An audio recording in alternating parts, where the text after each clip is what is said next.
This is Unit 8. It's going to cover the first part of what we call infectious diseases. The last portion of this course, we do talk about some pretty common diseases, most you've probably heard of.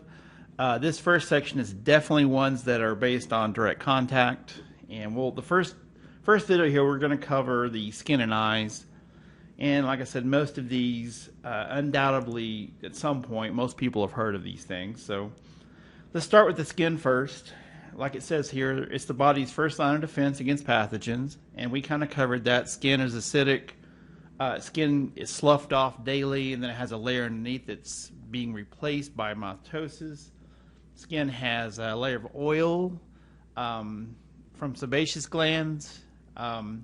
It does, sweat glands wash skin, so skin is actually a very good barrier. But we're going to talk about some of the things that happen when skin can get irritated or get infections. So we're going to start here first. Anatomy of skin lesions. Now, small lesions on skin are called vesicles. I would say something like chicken pox here. See this? Causes little vesicles. A bulle here, which are a little bit larger, you can see that. Burns can cause that. A little more severe infections can.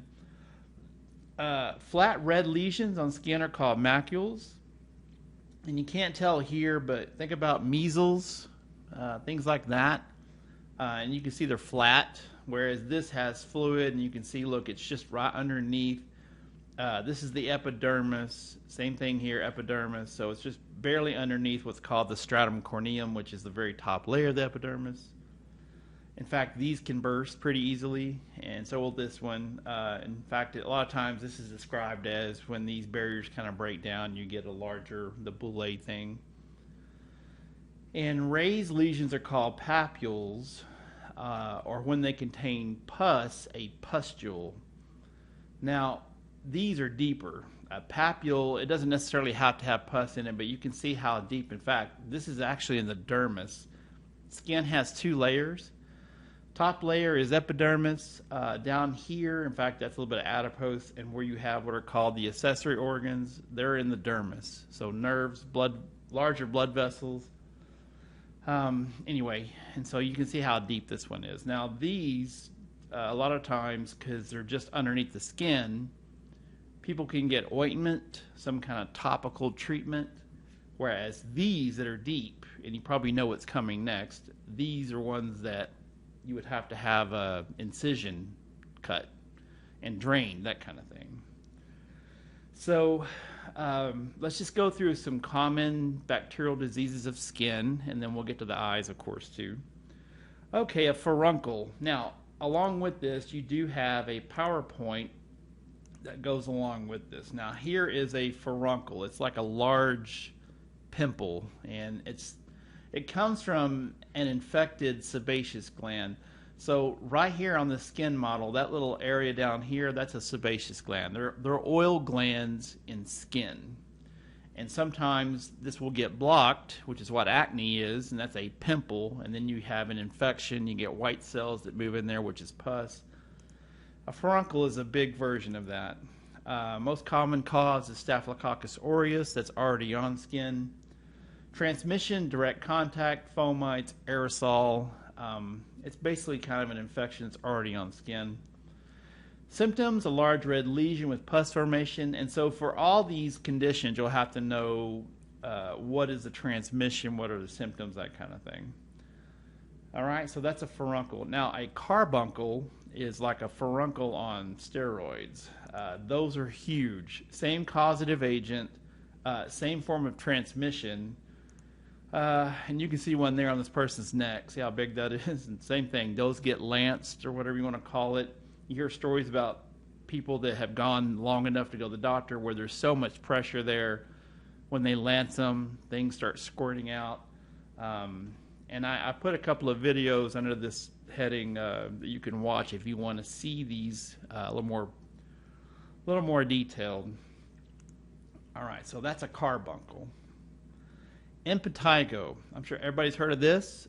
Staphylococcus aureus. Now, there are other forms. There's a form of Streptococcus that can cause this. We're just kind of dealing with the majority cases here. There are other things that can cause impetigo. Most frequent in newborns.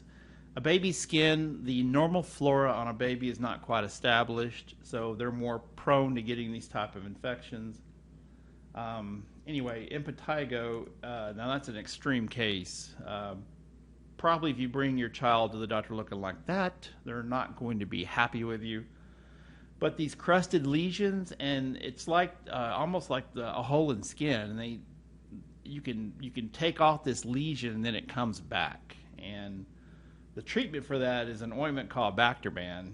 And like it says here, transmission symptoms, small crusted lesions form on the face, highly contagious. So characteristics, there's not really any for this one. But diagnosis would be, you can see on the face there. But yeah, there's the treatment for that kind of thing is like an ointment. And the most common one's called Bactroban. All right, disease, necrotizing fasciitis. Whew. Now this is a bad one. This is Streptococcus Pyogenes, and there are other cases as well of this. Skin infection at the site of minor wounds or punctures. Basically, Streptococcus Pyogenes produces hyaluronidase and collagenase, those enzymes that break down skin. Sometimes it's called flesh-eating bacteria. But yeah, that's it. It just takes away the top layer of skin. I think that's the only picture I have, but it can get on a person's face. But bad things. Really, really bad stuff. So symptoms: loss of surface skin, connective tissue, red areas that surround dead necrotic tissue. Yeah, right there. So bad things. Conjunctivitis is pink eye. The conjunctiva is the clear membrane on top of the sclera. The sclera is the white part of the eye. Conjunctivitis, and that's a pretty extreme case. That's highly contagious. Well, there's that one. Here we go. Anyways, direct contact, possibly foam mites, extended wear contacts, homemade saline. That's probably not as much anymore. Haemophilus influenzae. Now, there's other causes of pink eye as well. Homemade saline, sometimes people try to make their own saline and it gets the eyes irritated, so more prone to this. Redness and swelling of the sclera, the white portion of the eye, crust on the eyelashes, pain. Yeah, I think a lot of people have had pink eye. Inclusion conjunctivitis, chlamydial conjunctivitis, that's a little more serious. This is the bottom of the eye that gets swollen, and this is not the best picture. Inclusion conjunctivitis can cause severe redness, extreme redness. And so, causative organism, Chlamydia Trachomatis, it's an STD, and you can get it, it says here, from contaminated water, improperly chlorinated pools, the birth canal. It also can be a direct contact thing. Chlamydia trachomatis is one of the more common STDs. Doesn't really produce anything but burning in the urethra. And so that's not necessarily the greatest picture, but yeah, it's kind of a step up from just regular conjunctivitis. It's very painful, very painful. All right, viral infections of skin, fever blisters. That's herpes simplex type 1. We'll actually talk about the other type in a later section. So fever blisters, when you read about this, about 95% of the planet has been exposed to fever blisters.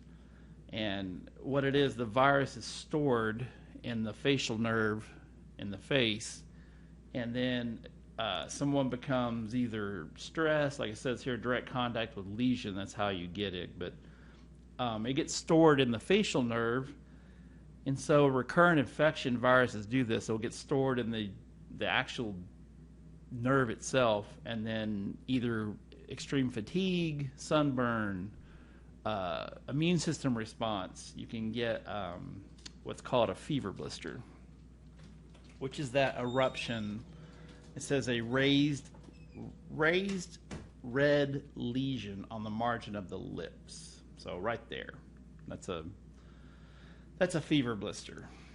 Okay, so that's herpes simplex, type 1, and I'll put it here. It's HSV-1. I'll put that up here as well. But Varicella, which is chicken pox. Now, I don't know if I skipped over. Okay, yeah, I see varicella there. Okay. I had chicken pox as a kid. There's actually a vaccine now for this because chicken pox is another, it gets another virus, excuse me, the varicella virus. It ends up being stored in the bottom of the spinal cord, the sacral portion, and it can come back later as a partial expression and cause shingles. But here's the organism, the Varicella zoster virus. It's a herpes type virus. Basically, if you're in the room with someone with chicken pox, you get exposed to it. And I had it as a kid. I have some naturally acquired active immunity to it. But nowadays there is a vaccine for this. Shingles is a slightly different expression of the same virus, and it's actually called it's a herpes zoster virus as well. Shingles, I've never had it. Here you go, endogenous herpes zoster virus. Shingles, because a lot of times these raised blisters show up on the back, the neck, even on the chest. Shingles is basically nerve endings that are severely irritated. It's supposed to be very painful. Air hitting those areas that are broken out is painful. It's a burning ton of pain. Located in the dorsal root ganglion near the spine, it's say the bottom portion of the spinal cord. So different expression of the virus that causes chickenpox. Because a person has partial immunity, that's why it looks different. So that's the reason it looks like shingles. Now, variola, which is smallpox, there is no more smallpox. Smallpox has been eradicated. And at one point, deadly virus, variola virus, it's a pox virus. Aerosols, direct contact fomites. One of the last cases, this is one of the last ones, back in the late 60s. But smallpox has been eradicated, although we still have vials of it. There's no more natural cases of smallpox. It only affected humans, so could quarantine the population that had it and then basically immunized or vaccinated the rest of the planet. So there is no more smallpox. It's always variola virus. But depending on different stories, I've heard the last natural case was a poor old janitor in Russia that got it while cleaning a lab, but it's been a long time. But yeah, it's deadly within five days. It's wiped out, lots of people. I don't even want to quote a number. I know it's in the millions, but over the course of history. But very bad virus. Infects the internal organs, and what you saw there, that's the outbreak, the vesicles that it causes. Papilloma, which is also a virus. Warts, believe it or not, are caused by a virus. Direct contact and fomites, venereal contact. There is a herpes simplex. Well, there's the human papilloma virus, which causes cervical cancer. That actually causes genital warts. But skin growth, incubation period several weeks. Some viruses that cause warts are linked to some forms of cancer. And yeah, it is the human papilloma virus. Let me go back there. And yes, okay, so here you have some seed warts. These are venereal warts. Looks, crazy. Some on the foot, the hands, the chin, and of course they are genital warts as well. So they can cause genital warts. Rubeola is a 14-day measles. There's actually rubeola, and then there's rubella, which is 3-day. Spread by a respiratory route. Now I'm going to go down here. Rubeola has an incubation period of 10 to 12 days. How you diagnose someone with measles is something called Koplik spots, which are white spots on the tongue and on the inside of the mouth, I should say. You can't see it there, but if you look on the inside of the mouth, they have these white areas, red patches of skin. It's part of the MMR vaccines, measles, mumps, and rubella, and everybody's vaccinated for it. But that's how you diagnose somebody with it. Well, besides the red macules on skin as these coplic spots. Person is infectious before symptoms appear. That's a famous story about Apollo 13. One of the astronauts got exposed to a guy with measles, so they didn't let him go on the mission. And the mission ended up being a failure. They had an explosion, and the guy that had to stay behind, he never got measles, but he's able to help them land. So, Rubella, German or 3-day measles. It says toga virus here. That's a paramyxovirus, but a little different version. Now this one's a little more, a little milder. This is a little more extreme version, like it says here. Much milder disease than rubeola, macular rash. Same thing, you get the coplic spots. Pregnant women contract this, can cause some damage to the fetus, but it's going to look the same. So here's rubeola, this is rubella. I mean, it's measles, macules on the skin. All right, the last part of this, surgical infections. Here are some causative agents: Staph aureus, Streptococcus Pyogenes, which is that's the bad one. Remember, the necrotizing fasciitis, Pseudomonas Aeruginosa, really hard to kill. Anyway, it's basically surgical infections. Now that's kind of a crazy picture there. Is that all we have? I guess it is. It looks like the side of a person's foot, but surgical incisions, there is a red area anyway around them, but these, when they get pus, they get inflamed. So, yeah, just bad infections. Burn, believe it or not, 3rd-degree burns. The top layer of skin is gone, so a person is really prone to infection. First layer of defense is removed.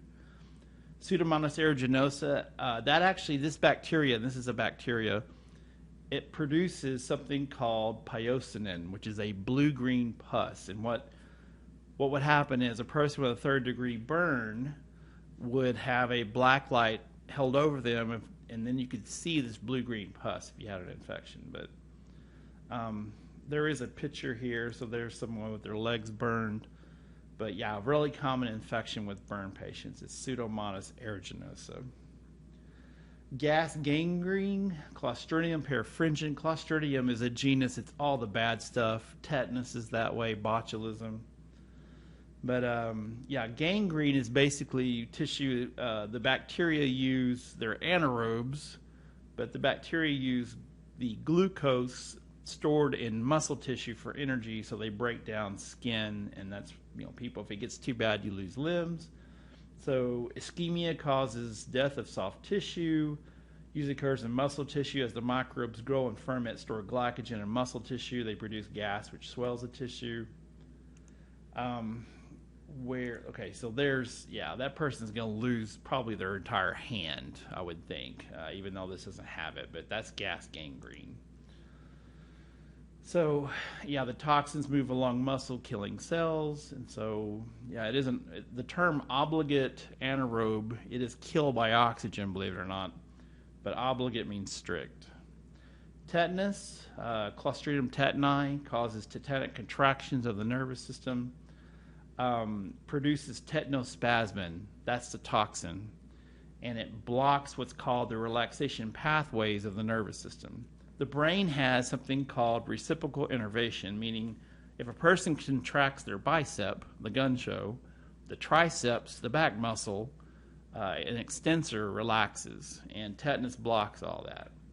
It starts out with, I believe, vision getting blurry, and then the jaw muscles starting to lock shut, and then it basically causes full body spasms. And this is a drawing, but a person that has full-blown tetanus, their back muscles pull them backwards like this. In fact, one of the old remedies was to tie somebody to a tree, but the problem is a lot of times people can't breathe. It'll paralyze breathing muscles, or even in that position, they won't be able to breathe. So anyway, all right, so listen, that was the skin.